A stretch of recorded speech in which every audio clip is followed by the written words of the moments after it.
जिस विधानसभा से मैं आता हूं, गोपालपुर से, मेरा क्षेत्र किसानों का क्षेत्र है। बड़े पैमाने पे गन्ना किसान हैं। गन्ना किसानों के साथ जो अत्याचार अन्याय हो रहा है, पर्चियां सही समय पे नहीं मिल रही, चीनी मिल सठियाओं के अधिकारियों की तरफ से उन लोगों के साथ अन्याय अत्याचार किया जा रहा है। साथ ही साथ हमारे क्षेत्र में एक तरफ तो हजारों करोड़ का बजट छुट्टा जानवरों के लिए, अन्ना पशुओं के लिए सरकार ला रही है, खर्च कर रही है, वो सारा बजट भ्रष्टाचार की भेंट चढ़ जा रहा। मेरे विधानसभा क्षेत्र में 1000 की तादाद में जानवर टहल रहे हैं। किसानों के सामने, उनकी आंखों के सामने उनकी खून पसीने की कमाई को रोकते हुए निकल जा रहे, लेकिन इस सरकार का ध्यान उस पर नहीं है। सिर्फ ये कहने के लिए है कि हम इनकी हिफाजत कर रहे हैं, इनके लिए व्यवस्था कर रहे हैं। किसान आज खून के आंसू रो रहा है। किसानों की आय दुगनी की बात कर रही थी ये भारतीय जनता पार्टी की सरकार। आय दुगनी नहीं हुई, लेकिन बजट में कहीं भी ऐसा नहीं है कि किसानों की जो बदहाली है उसको कैसे बेहतर किया जाए। आज महंगाई के इस दौर में किसान किस तरीके से अपनी लागत को पूरा करके, मेहनत मशक्कत करके बाजार में लेके जा रहा है, लेकिन उसकी मेहनत और खून पसीने की कमाई उसको नहीं मिल रही, सिर्फ ये वादों में, फाइलों में दबा हुआ है। इस प्रदेश की सबसे बड़ी अल्पसंख्यक आबादी मुसलमान और अल्पसंख्यकों की अनदेखी हो रही। अल्पसंख्यक विभाग का बजट कम होता जा रहा है, कोई रोड मैप नहीं।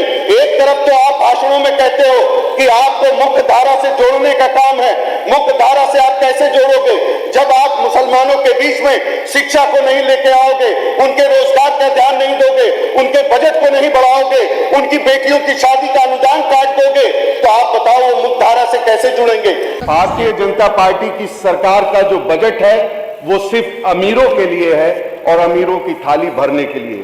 होने दो चिराग महलों में, होने दो चिराग महलों में, क्या हमको अगर दिवाली है।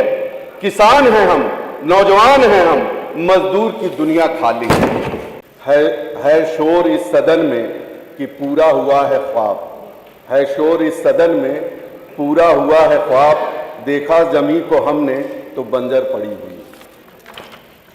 आज का ये जो बजट आया है 9,12 करोड़ का, और पिछले साल से भी ये बड़ा बजट, लेकिन बजट के अंदर कहीं भी सरकार की आर्थिक दिशा, सामाजिक न्याय, विकास की प्राथमिकताओं को दर्शाता नहीं। और तो और इस बजट में जो योजनाएं लाने के लिए धनराशि आवंटित की गई है मात्र लगभग 43,000 करोड़, जिससे ये इन्वेस्टमेंट लाना चाहते हैं उसके लिए। इस बजट में साफ दिखता है कि सरकार के पास गरीब, किसान, युवा, अल्पसंख्यक मुसलमान व शोषित वंचित की बेहतरी के लिए ना तो नीति है और ना ही इनकी नीयत है। भारतीय जनता पार्टी की सरकार का जो बजट है वो सिर्फ अमीरों के लिए है और अमीरों की थाली भरने के लिए। मैं कहना चाहूंगा, माननीय संसदीय कार्य मंत्री जी और वित्त मंत्री जी नहीं है, होने दो चिराग महलों में, होने दो चिराग महलों में, क्या हमको अगर दिवाली है। किसान हैं हम, नौजवान हैं हम, मजदूर की दुनिया खाली है। जहां तक सवाल है मानवर किसानों का, किसानों की आय दुगनी की बात कर रही थी ये भारतीय जनता पार्टी की सरकार। आय दुगनी नहीं हुई, लेकिन बजट में कहीं भी ऐसा नहीं है कि किसानों की जो बदहाली है उसको कैसे बेहतर किया जाए। आज महंगाई के इस दौर में किसान किस तरीके से अपनी लागत को पूरा करके, मेहनत मशक्कत करके बाजार में लेके जा रहा है, लेकिन उसकी मेहनत और खून पसीने की कमाई उसको नहीं मिल रही, सिर्फ ये वादों में, फाइलों में दबा हुआ है। दूसरी तरफ जिस विधानसभा से मैं आता हूं, गोपालपुर से, मेरा क्षेत्र किसानों का क्षेत्र है। बड़े पैमाने पे गन्ना किसान हैं। गन्ना किसानों के साथ जो अत्याचार अन्याय हो रहा है, पर्चियां सही समय पे नहीं मिल रही, चीनी मिल सठियाओं के अधिकारियों की तरफ से उन लोगों के साथ अन्याय अत्याचार किया जा रहा है। साथ ही साथ हमारे क्षेत्र में एक तरफ तो हजारों करोड़ का बजट छुट्टा जानवरों के लिए, अन्ना पशुओं के लिए सरकार ला रही है, खर्च कर रही है, वो सारा बजट भ्रष्टाचार की भेंट चढ़ जा रहा। मेरे विधानसभा क्षेत्र में 1000 की तादाद में जानवर टहल रहे हैं। किसानों के सामने, उनकी आंखों के सामने उनकी खून पसीने की कमाई को रोकते हुए निकल जा रहे, लेकिन इस सरकार का ध्यान उस पे नहीं है। सिर्फ ये कहने के लिए है कि हम इनकी हिफाजत कर रहे हैं, इनके लिए व्यवस्था कर रहे हैं। किसान आज खून के आंसू रो रहा है। दूसरी तरफ रोजगार की बात करते हैं, कहां रोजगार है? आज हमारा नौजवान सरकारी नौकरियों के लिए जा रहा है, तो सरकारी नौकरियां या तो अदालतों में फंस जा रही, या तो भ्रष्टाचार की भेंट चढ़ के तारीख पे तारीख मिलती जा रही। नौजवानों को रोजगार नहीं। रोजगार मंत्री जी कहते हैं कि हम बाहर भेज रहे हैं, और एक तरफ मुख्यमंत्री जी कहते हैं कि हमने ऐसा कर दिया प्रदेश के अंदर कि प्रदेश के अंदर रोजगार पैदा हो गया, नौकरी पैदा हो गई। तो फिर इजराइल और रशिया भेजने की क्या जरूरत है, जहां पे जान का जोखिम है। मैं कहना चाहूंगा कि आपके बजट में नौजवानों की अनदेखी हुई है। स्याह भी मयसर नहीं दोपहर की तपिश में, स्याह भी मयसर नहीं दोपहर की तपिश में, अखबारों में छपा है वो तरक्की की खबर में। सिर्फ नौजवान अखबारों की तरक्की में छप रहा है। शिक्षा का हाल है, हमारा जो बेसिक शिक्षा है, जहां से हम पैदा करेंगे इस देश का भविष्य, आज वहां के अध्यापकों को जानवर गिनने पे लगा दिया जा रहा है, तमाम कामों पे लगा दिया जा रहा है। गरीब किसान के बच्चे उस स्कूल में जा रहे हैं, उनको पढ़ाई नहीं मिल रही है।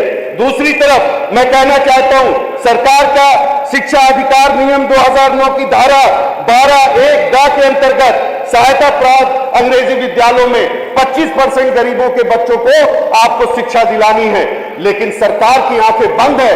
कहीं भी गरीब के बच्चों को 25% वहां पर एडमिशन नहीं मिल रहा है। साथ ही साथ ऊर्जा विभाग का हाल है। आप कह रहे हैं 19 घंटा हम गांव को, 21 घंटा तहसीलों को लाइट दे रहे हैं, लेकिन हकीकत में आप जाके पता कर लें, लाइट कहां मिल रही है। 10 केवीए का ट्रांसफार्मर, बिजली की खपत बढ़ गई। 10 केवीए के ट्रांसफार्मर की कोई जरूरत नहीं है। एक साल तक विधायक लोग लिख के देते हैं, लेकिन वहां कोई सुनवाई नहीं होती, कोई क्षमता वृद्धि का काम नहीं होता।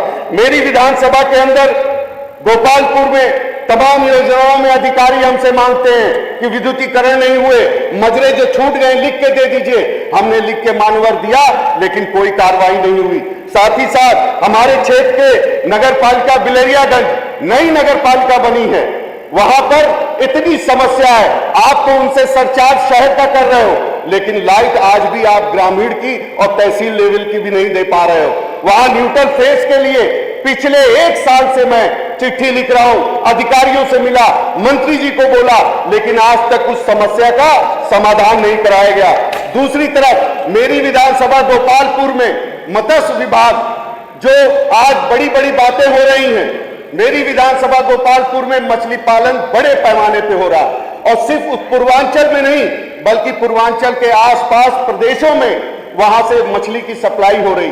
भारतीय जनता पार्टी की सरकार दूसरे प्रदेशों में मछली पालकों को कृषि का दर्जा मिला है, लेकिन उत्तर प्रदेश की डबल इंजन की सरकार उनको कृषि का दर्जा नहीं दे रही, बिजली की दरें कम नहीं कर रही, जिससे उनको राहत मिले। और कितने बड़े पैमाने पे रोजगार उससे पैदा हुआ है कि आज आंध्र प्रदेश से मछलियां आना कम हो गई उत्तर प्रदेश में, क्योंकि उत्तर प्रदेश के किसान आज दूसरे प्रदेशों को मछली देने का काम कर रहे हैं, लेकिन डबल इंजन की सरकार उनका ध्यान नहीं दे रही। दूसरी तरफ मैं कहना चाहूंगा, आपका नारा था कि सबका साथ सबका विकास, लेकिन आज ये नारे खोखले लग रहे हैं। इस प्रदेश की सबसे बड़ी अल्पसंख्यक आबादी मुसलमान, और अल्पसंख्यकों की अनदेखी हो रही। अल्पसंख्यक विभाग का बजट कम होता जा रहा है, कोई रोड मैप नहीं। एक तरफ तो आप भाषणों में कहते हो कि आपको मुख्य धारा से जोड़ने का काम है, मुख्य धारा से आप कैसे जोड़ोगे जब आप मुसलमानों के बीच में शिक्षा को नहीं लेके आओगे, उनके रोजगार का ध्यान नहीं दोगे, उनके बजट को नहीं बढ़ाओगे, उनकी बेटियों की शादी का अनुदान काट दोगे, तो आप बताओ वो मुख्य धारा से कैसे जुड़ेंगे।